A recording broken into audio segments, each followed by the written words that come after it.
Bismillahirrahmanirrahim. Assalamualaikum warahmatullahi wabarakatuh.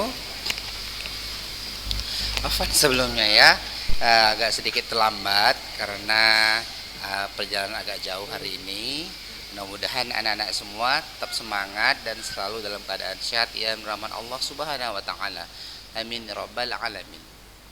Baiklah, langsung saja ya materi pada hari ini kita buka dengan lafaz basmalah. Bismillahirrahmanirrahim. Allahumma inni as'aluka ilman nafi'an wa rizqan thayyiban wa amalan mutaqabbalan. Naam. Akhir yang dirahmati oleh Allah Subhanahu wa taala. Materi yang minggu lalu ya kita sambung.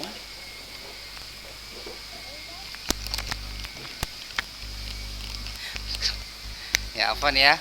Ya, materi minggu lalu kita sudah sampai ke pembukaan untuk organisasi kehidupan ya. Nah, Masya Allah. Coba dulu Ananda Miko Sandi ya. Miko Sandi, Assalamualaikum. Waalaikumsalam Ustaz. Kaifaluk? Khair Ustaz. Alhamdulillah ya. Masih ingat Bang tentang urutan organisasi kehidupan dari sel sampai yang terkompleks? Masih ingat?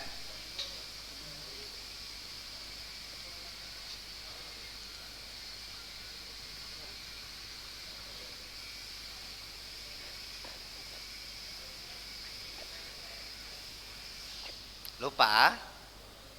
Lupa Ustaz. Lupa ya. Siapa ada Ustaz yang ingat? Masya Allah, nggak apa-apa ya. Kita ulang hari ini ya. Ana Ustaz.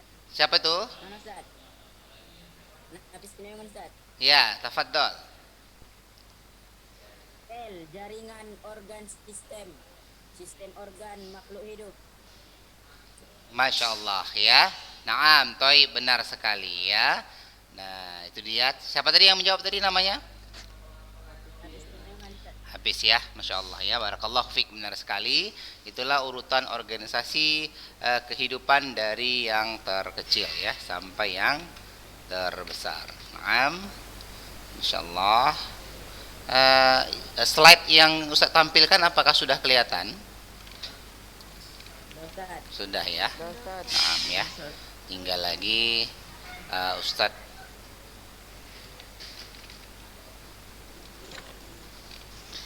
Nah, hari ini kita akan membahas tentang perbedaan antara sel tumbuhan dan sel hewan.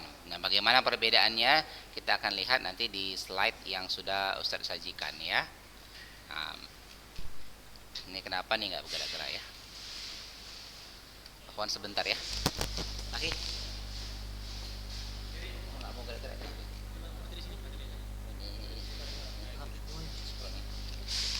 Afwan ya, sudah kelihatan ya. Nah, ini kita sudah bahas minggu lalu ya tentang sel dari yang terkecil ya tadi yang disampaikan oleh teman antum ya, dari sel, jaringan, organ, sistem organ dan makhluk hidup ya. Nah, selanjutnya kita juga sudah membahas tentang bagian-bagian sel. Di antaranya ada membran sel, inti sel, sitoplasma dan organel-organel yang ada di dalamnya ya. Nah, baik. Nah, ini bagian-bagian organel sel yang ada di dalam sel ya, di antaranya ada dinding sel, selaput plasma, nukleus, retikulum. RE ini adalah retikulum endoplasma ya. Nah, jadi nanti anak Ustaz bisa lihat kembali PDF yang Ustaz bagikan minggu lalu ya.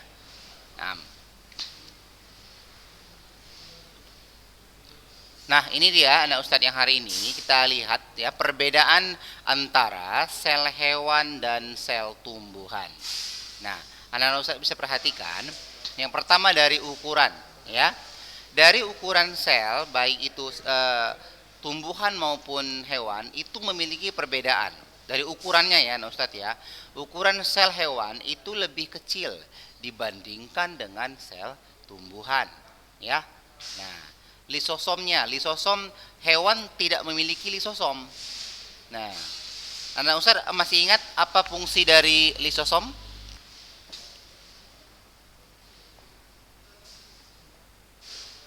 Masih ingat nggak?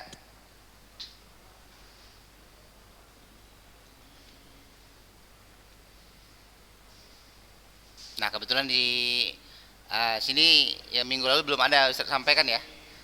Nah, ya nanti insya Allah kita akan bahas hari ini ya. Nah, selanjutnya plastida ya. Jadi lisosom ini sel hewan memiliki lisosom, sedangkan sel tumbuhan ini tidak memiliki lisosom. Ya, ini pastinya juga organel sel ya, yang berfungsi dalam proses di dalam sel itu sendiri. Plastida ya. Plastida, sel hewan tidak memiliki plastida, sedangkan sel tumbuhan memiliki plastida. Ya. Nah, plastida ini ada yang tahu Nana Ustaz?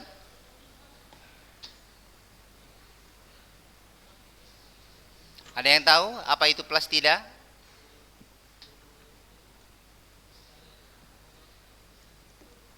Belum ya. Nah, plastida ini adalah pembungkus ya yang nantinya isinya adalah klorofil ya.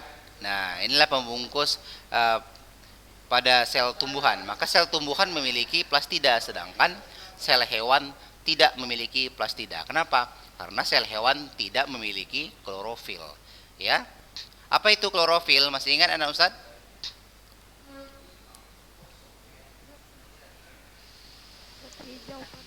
Naam ya, Masya Allah, benar sekali. Klorofil adalah zat hijau pada tumbuhan. Nah, jadi anak Ustaz bisa dilihat ya, hijau daun itu dimiliki oleh sel tumbuhan. Hewan tidak memiliki. Ya. Sentrosom ya, sentrosom hewan memiliki sentrosom, sedangkan sel tumbuhan tidak memiliki sentrosom. Nah, jadi ini perbedaan juga antara sel hewan dan sel tumbuhan. Ya. Nah, bentuknya bagaimana? Bentuk sel hewan ini tetap, sedangkan sel tumbuhan tidak tetap. Artinya ya mengalami pertumbuhan sedemikian rupa. Untuk pakula ini pakuola maksudnya ya. Ada tertulis pakuola ya. Pakuola ini sel hewan tidak memiliki pakuola, kalaupun ada bentuknya kecil ya. Sedangkan sel tumbuhan memiliki ya bentuknya besar. Nah, ini sekilas perbedaan antara sel hewan dan sel tumbuhan. Nanti bisa di screenshot ya. Nah, ya ada yang mau bertanya? Siapa ini? Ya, Raka ya, tafadhol. Nah, sentrosom nanti Ustaz akan jelaskan apa itu sentrosom ya. Masya Allah, bagus pertanyaannya. Ya, ya, siapa nih? Rapa Rashid ya, iya tafadhol. Boleh izin ke mandi, Ustaz? Oh, boleh ya, tafadhol ya. Ya, hati-hati, jangan lupa baca doa. Nah, ya, baik. Nah, Ustaz, kita juga sudah bahas tentang jaringan ya di minggu yang lalu ya, tentang jaringan yaitu kumpulan sel ya. Nah, ini secara umum yang juga sudah kita bahas ya, jaringan epidermis, meristem, pengangkut, penyokong, dan parenkim ya. Jika Ustadz bertanya ya, jaringan yang aktif membelah di antara 5 ini mana yang jaringan yang sering disebut dengan jaringan yang aktif membelah? Ya, ya, Masya Allah. Siapa yang jawab tadi? Raka Rapip ya, Masya Allah, barakallahu fiik. Ya, meristem adalah jaringan yang aktif membelah, benar sekali ya. Nah, siapa yang bisa menjawab? Jaringan pengangkut ada 2, jelaskan. Ada yang bisa? Nah, siapa nih? Ahmad Yoga ya. Ya, tafadhol. Silem dan floem silem mengangkut air dan garam mineral dari akar ke daun. Naam. Mengangkut hasil fotosintesis dari daun tubuh. Naam ya, Masya Allah ya. Jadi jaringan pengangkut benar ya, barakallahu fiik. Silem dan floem ini sudah harus dihafal ya, nah Ustadz ya, dari sekarang ya. Yang belum. Yang sudah hafal alhamdulillah, yang belum hafal ini segera dihafal. Karena sampai SMA, sampai jika nanti nyambung ke universitas umum itu tetap ada ya. Nah, jadi silem dan phloem itu fungsinya sudah harus dihafal, tidak hanya untuk ujian, tetapi memang untuk ilmu dalam kehidupan sehari-hari. Ya, silem berfungsi untuk mengangkut air dan garam mineral, sedangkan ya phloem mengangkut hasil fotosintesis dari daun ke seluruh tubuh. Ya, masya Allah. Ya, barakallahu fiik. Nah, baik, ini jaringan juga sudah kita lihat ya di minggu lalu. Kita akan lihat pada hari ini juga ya, sesuai dengan tujuan pembelajaran kita yang mungkin tadi lupa Ustaz sampaikan, yaitu mengetahui jaringan pada hewan ya melalui PowerPoint ini. Nah, di antaranya jaringan yang sudah secara umum diketahui adalah jaringan epitel, jaringan otot, jaringan syaraf, ikat dan penyokong ya. Nah, bagaimana jaringan epitel? Nah, jaringan epitel adalah jaringan yang melapisi permukaan dalam dan luar tubuh ya atau organ. Inilah yang disebut dengan jaringan epitel ya. Nah, tipenya macam-macam ya, ya sesuai dengan kondisi lingkungan dan lain sebagainya. Bentuknya ada yang pipih, kubus, silinder ya. Nah, selanjutnya adalah jaringan otot. Ya, jaringan otot. Tadi jaringan epitel ya. Yang kedua jaringan otot. Jaringan otot, Ustaz rasa anak-anak sudah tahu ya. Jaringan otot ini tersusun atas sel-sel otot yang lentur. Kita juga manusia punya otot ya. Nah, sel otot sudah umum jaringan otot. Nah, selanjutnya adalah jaringan saraf. Jaringan saraf ini hubungannya adalah ya ke otak dan sumsum tulang belakang ya. Di antaranya ini bagian-bagian saraf ya, sama seperti manusia ya. Nah, jadi sarafnya itu memiliki sistem ya. Ini ada dendrit, badan sel, ini ya dendrit ya. Ini badan sel, akson, selubung myelin ya. Ini sinapsis. Ini adalah sel saraf pada hewan. Nanti Ustaz bisa lihat kembali PDF yang Ustaz bagikan ya di minggu lalu ya. Itu sama insyaallah. Perbedaannya hanya mungkin ini saja. Untuk yang hari ini perbedaannya beda antara jaringan hewan dan tumbuhan tadi ya. Mana yang memiliki, mana yang tidak memiliki. Nah, ini anak-anak Ustaz harus tahu ya. Bagian-bagian sel yang dimiliki oleh hewan dan tidak dimiliki oleh tumbuhan. Baik, kita lanjutkan kembali. Selanjutnya adalah jaringan ikat. Nah, bagaimana dengan jaringan ikat? Jaringan ikat yaitu jaringan yang menghubungkan bagian tubuh dengan bagian tubuh yang lainnya. Maka dikatakan jaringan ikat, fungsinya mengikat ya, seperti itu. Nah, jaringan penyokong. Nah, jaringan penyokong ini memberikan bentuk tubuh, melindungi tubuh dan menguatkan tubuh. Terdiri dari tulang rawan dan tulang ini tulang apa? Saya lihat dulu ya. Nah, tulang sejati ya, ini tulang sejati, tulang rawan dan tulang sejati. Nah, misalnya tulang rawan kalau pada manusia itu di sekitar hidung ya, nah Ustadz ya. Tulang sejati itu misalnya di tulang tulang rusuk, tulang dada ya. Nah, ya. Nah, selanjutnya kita akan bahas tentang organ. Tadi sudah kita bahas tentang jaringan ya. Nah, jaringan yang sudah kompleks berarti dia terkumpul dari kumpulan sel ya. Nah, pada hewan ini. Nah, selanjutnya adalah organ. Nah, organ ini kumpulan dari beberapa jaringan untuk melaksanakan fungsi tertentu.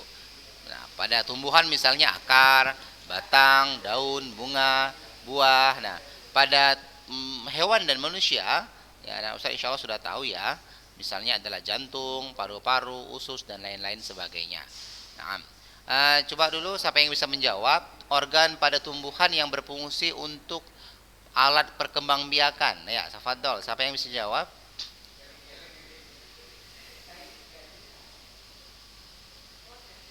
Saya ulangi, organ pada tumbuhan yang berfungsi sebagai alat perkembangbiakan. Ini ada akar, batang, daun, bunga dan buah.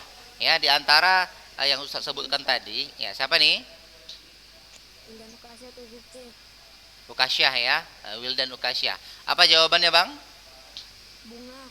Naam ya, barakallahu fiik. Benar sekali. Bunga adalah alat perkembangbiakan pada tumbuhan. Ya. Nah, siapa yang kembali bisa menjawab? Pada bunga terdapat alat kelamin, ya, yaitu jantan dan betina. Ya, apa nama alat kelamin jantan dan betina pada tumbuhan? Siapa yang bisa jawab? Siapa nih?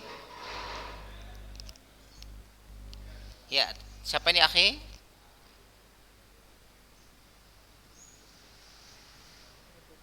Ya, siapa yang bisa jawab?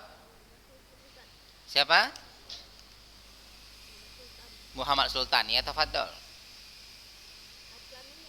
Naam. Naam. Putik untuk apa? Betina atau jantan?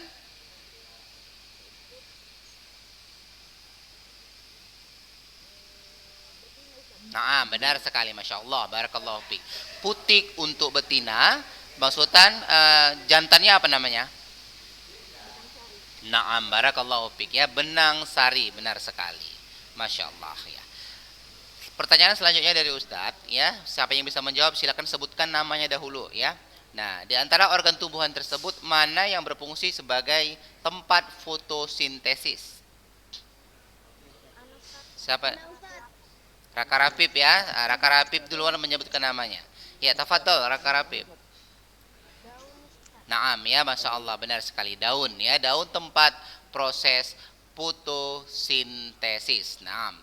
Pertanyaan selanjutnya anak Ustadz yang bisa menjawab tafadhol langsung dijawab, ya. Pertanyaannya adalah, ya, sebutkan bahan-bahan apa yang digunakan untuk proses fotosintesis dan apa yang dihasilkan. Tafadhol, siapa yang bisa menjawab? Sebut, sebutkan namanya. Muhammad Zulfikar Ustaz. Ya, Muhammad Julfikar, tafadhol. Matahari, Naam. Apalagi? dan buah-buah. Dan Buah, buah, ya, tafadhol sampaikan aja nggak apa-apa. Apalagi? air, Naam, matahari, matahari. Dan pupuk, pupuk, boleh, boleh. Ya, apa yang dihasilkan dari fotosintesis? buah, Naam. buah-buahan, dan Oksigen. Ya, masya Allah, bagus, ya, Julfikar, ya. Pertanyaan Julfikar hampir benar. Insya Allah ada yang mungkin mau melengkapi, tafadhol sampaikan, sebutkan namanya.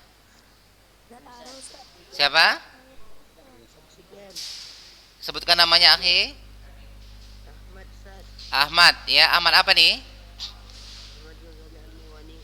Naam, Ahmad, tafadhol, sampaikan kembali ulang bahan yang digunakan untuk fotosintesis dan yang dihasilkan. Tafadhol. Matahari, air, dan pupuk. Naam. Yang dihasilkan adalah buah dan oksigen. Insyaallah, ya. Ya, baik, jawabannya mungkin ada yang bisa melengkapi lagi. Tafadhol sampaikan namanya. saya Ustaz. Siapa saya? Muhammad Fakri. Muhammad Fahri. Ya, tafadhol. Fahri. Dibutuhkan cahaya matahari, air, dan CO2 Ustaz. Naam, masya Allah. Yang dihasilkan O2, buah, dan bunga Ustaz. Nah, masya Allah, ya, baik. Jawabannya Ustaz kumpulkan semua tadi yang sudah menjawab, ya. Nah, jadi untuk proses fotosintesis bahan yang digunakan adalah air, ya. Lambang air adalah H2O. Karbon dioksida lambangnya adalah CO2, ya. Yang dibantu oleh klorofil. Klorofil itu fungsinya untuk menyerap cahaya matahari sebagai kompornya, ya. Dan menghasilkan apa yang dihasilkan? Yang dihasilkan adalah karbohidrat dalam bentuk amilum, yaitu C6H12O6, ya, C6H12O6 itu lambang kimianya, dan oksigen lambangnya adalah O2. Nah, ya, jadi kita harus pisahkan mana yang dibutuhkan dan mana yang dihasilkan secara kompleks, ya. Nah, jadi seperti kita memasak, ya, seperti kita memasak sayur atau kita memasak lauk, ya, ada garamnya, ada ininya, ada airnya, segala macam, ya.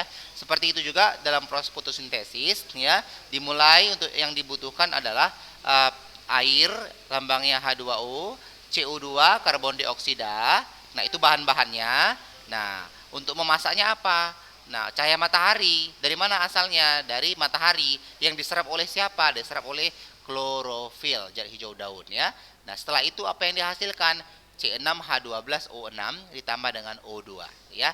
Nah, barakallahu fiik. Nah, selanjutnya tadi tentang organ pada hewan dan manusia ya. Nah, bagus sekali tadi jawaban-jawaban antum semua ya. Jangan malu-malu untuk menjawab.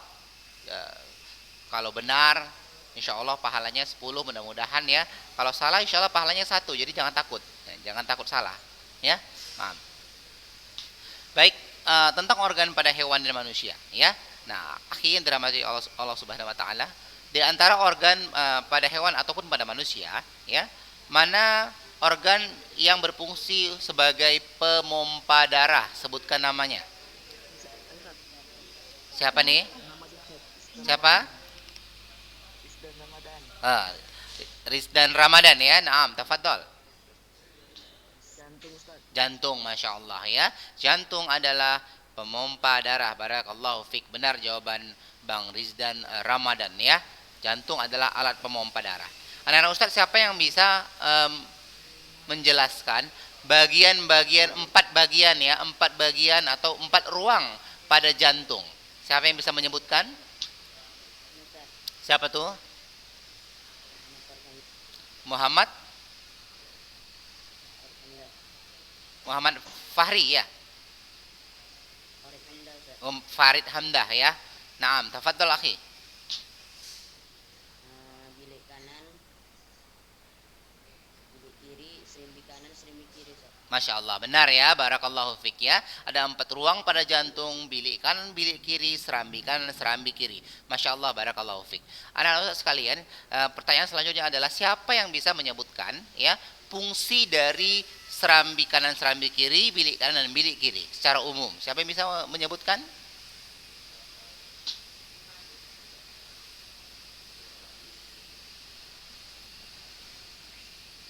Ada?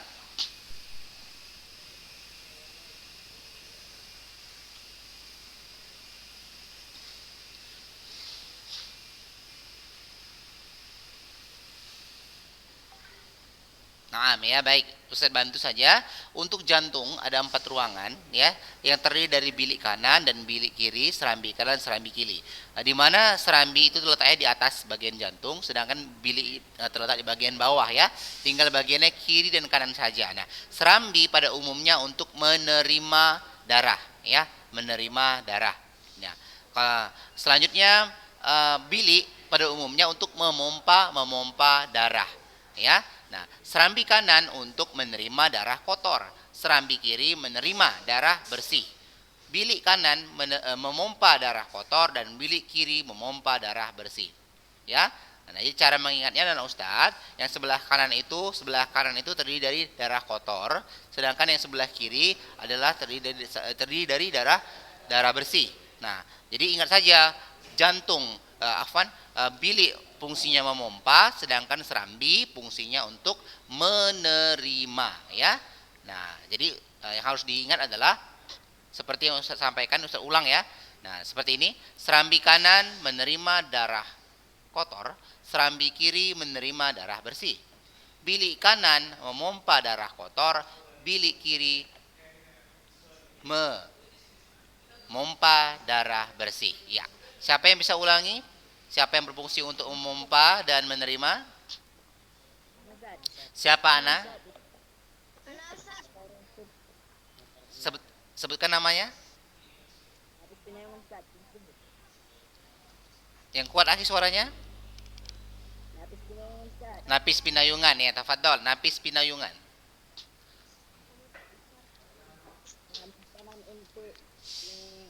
Kanan untuk menerima darah kotor, serambi kiri menerima darah bersih. Bilik kanan memompa darah kotor, bilik kiri memompa darah bersih. Masya Allah, barakallahu fik ya, benar sekali jawaban antum. 100 buat antum ya, Napis Pinayungan, barakallahu fik. Nah, jadi ada bagian-bagian yang lainnya, organ pada hewan dan manusia, nanti bisa antum pelajari lagi ya di file PDF yang Ustadz bagikan minggu lalu ya. Masya Allah. Karena waktu juga sudah habis nah Ustadz ya. Ustadz informasikan pada hari ini Ustadz telah membuat soal sebanyak 15 pilihan berganda. Ya, jadi anak Ustadz nanti mengirimkan jawabannya cukup membuat contoh ya, misalnya nomor 1 A misalnya ya, nomor 2 A misalnya. Jadi cukup membuat AB-AB-nya saja ya. Nah, soalnya insya Allah Ustadz akan segera kirim melalui WhatsApp ya.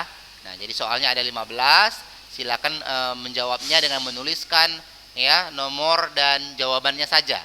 Nah, ya. Nah, untuk hari ini. Untuk dikumpulnya hari ini ya, nah Ustadz ya. Nah, dikumpul hari ini.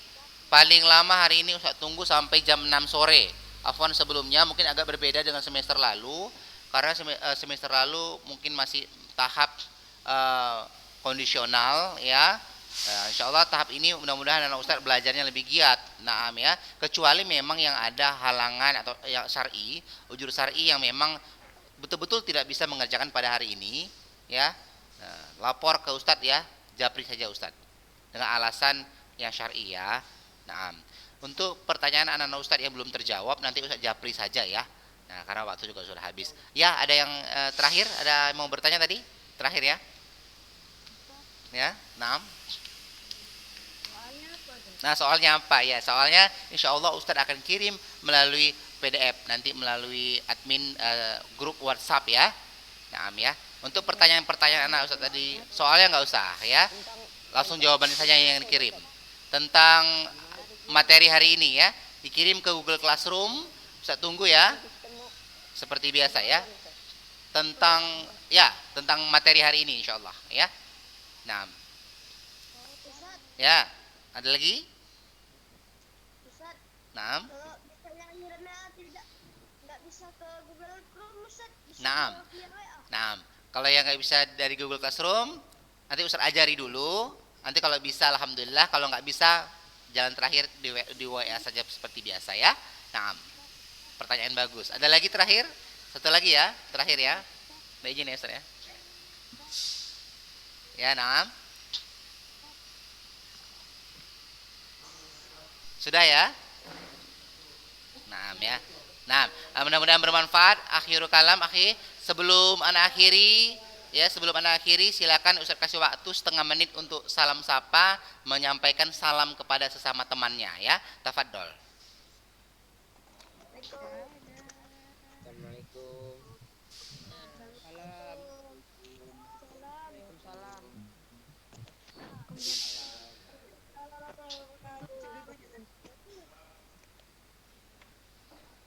Nah, Masya Allah, Barakallahu Fik. Ya, sampai ketemu lagi Insya Allah di Google Classroom-nya ya. Kita akhir dengan subhanakallahumma wa bihamdika asyhadu an la ilaha illa anta astaghfiruka wa atubu ilaik. Assalamualaikum warahmatullahi wabarakatuh.